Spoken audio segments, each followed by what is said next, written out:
Fala galera, e aí, tudo bem com vocês? Bom, eu falei que eu ia levantar alguns números para vocês sobre quanto custou a reforma da Previdência. Esse é o nosso bate-papo de hoje, beleza? Vem comigo! Presidente,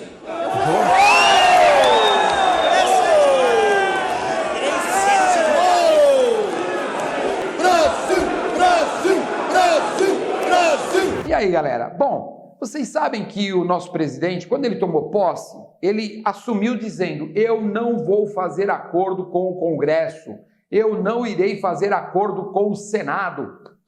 Palmas para o nosso presidente que não cumpriu mais uma vez. Eu votei nele também, tá, gente? É o seguinte, ele assumiu dessa forma e infelizmente ele não foi capaz de cumprir. Por quê? Para aprovar a reforma da Previdência, que durou aí esses 7 meses de discussões e entre acordos, ele gastou 2,7 bilhões, isso, 2,7 bilhões de reais, tá bom? Só em emendas parlamentares, ele gastou 1,5 bilhões para aprovar isso. Ou seja, ele gastou uma média diária de 268 milhões, contra 2016 se gastava mais ou menos 123 milhões. Não sou eu que estou falando, isso são dados de uma matéria que saiu no Estadão, tá? No estado de São Paulo, um jornal veiculado no estado e no Brasil, cada um com o seu respectivo estado. Isso, gente, são dados concretos. O que isso quer dizer? Quer dizer que quando o presidente tomou posse, ele deveria ter mantido a boca fechada. E aí ele não o fez, fez com que os parlamentares se revoltassem e mostrassem quem mandava. Ou seja, quem manda são os parlamentares e aí aprovam ou não aquilo de acordo com a vontade deles. E agora com o bolso deles, lógico. Porque as emendas parlamentares subiram. Então eles ganharam mais valores em suas emendas parlamentares. E aí eles ficam com mais força para gastar nos seus estados e aí com mais força para uma reeleição. Essa foi a brincadeira. Agora, isso já passou, isso tudo nós já sabemos, nós sabemos que isso tudo faz parte do governo, mas mais uma vez nós estamos começando uma outra novela. Algumas pessoas me perguntaram e falaram: Paddock, mas se você fosse o presidente da República, você não indicaria seu filho para ser o embaixador dos Estados Unidos?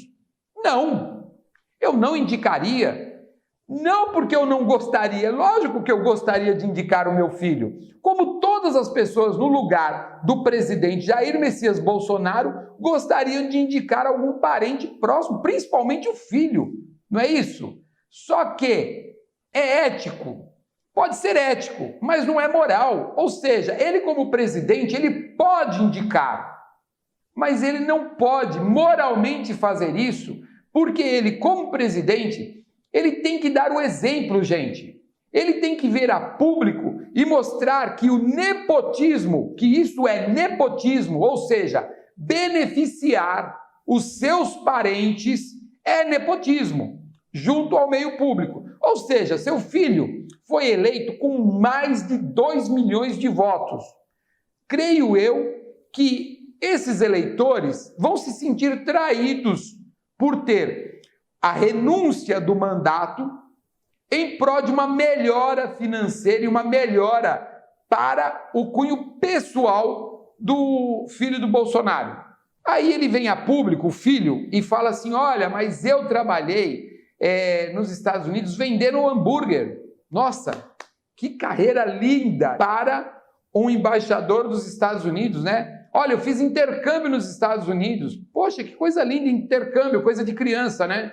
E ainda, ele se contradiz no momento que ele fala: eu fiz as viagens internacionais junto com meu pai, por isso eu posso ser embaixador.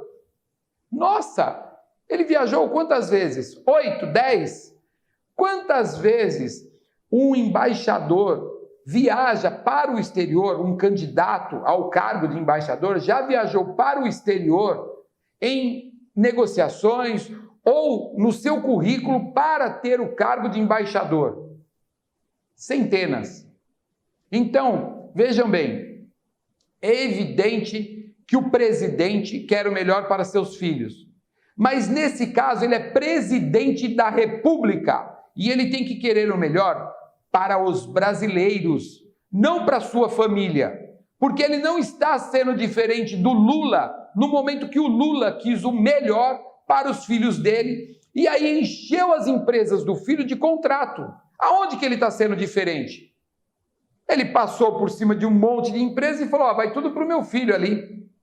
Ué, não está nada diferente. Então, para a pessoa que criticava o governo, dizendo que havia um cabide de empregos e que havia uma superprodução, né, de números, o nosso presidente não está fazendo diferente. E eu digo nosso porque eu volto a dizer, eu votei nele, gente. Eu não estou aqui criticando o governo do presidente, senão com os olhos de um eleitor que votou e que gostaria que as coisas fossem diferentes. Por isso nós votamos nele. Então, só para que fique muito claro, aquilo que pode ser ético não é moral para um presidente da República. E quando ele pensa em melhora para a família dele, ele deveria pensar que existe mais de 220 milhões de brasileiros esperando a melhora para cada família, para cada brasileiro.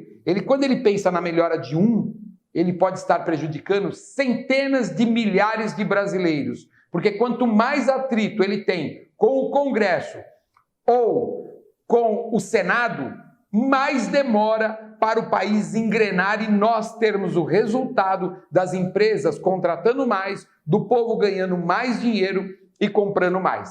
Beleza? Então, gente, esse é o recadinho do Paddock para vocês. Espero que vocês entendam que não é uma crítica destrutiva, é uma crítica construtiva, mostrando que existem coisas que podem ser evitadas. Uma delas é, por exemplo, desnecessário enfrentar o Senado para impor a sua vontade para uma pessoa, para uma única pessoa, para o filho.